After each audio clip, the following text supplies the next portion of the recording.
Nelson ম্যান্ডেলার একটা খুব দামি কথা আছে। নেলসন ম্যান্ডেলাকে ইন্টারভিউতে জিজ্ঞেস করা হয়েছিল, আপনি একটা জেলের মধ্যে 27 বছর ছিলেন, যেখানে কোনো আলো যাওয়ারও চান্স নেই, একমাত্র ভেন্টিলেটর দিয়ে, আপনি কি করে বেঁচে থাকলেন?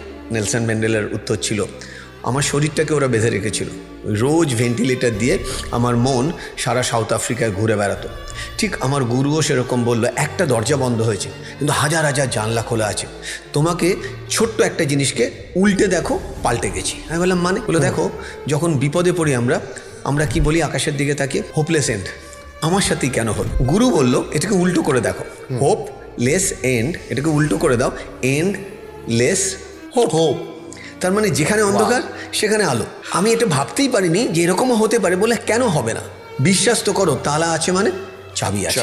তুমি খুঁজে পাচ্ছ না, টাইম লাগবে, বাট হবে। এই যে হওয়া শুরু হলো, উনি বললেন দেখো তুমি পড়াশোনা শুরু করো। ইন্ডিয়া টিমে আজ থেকে 10 বছর বাদে সাইকোলজিস্ট লাগবে, মেন্টাল টাফনেস কোচ লাগবে, যেটা আজকের ডেটে এখনও ইন্ডিয়া টিম বুঝতে পারছে না। স্পোর্টস সায়েন্সে এখনও ইন্ডিয়া উইক। আর আমি তোমাকে বলছি, মানে আমি রিসার্চ করে বলছি। So law of attraction is all about how you feel, how you thought, how you believe, as well as how you take action for that.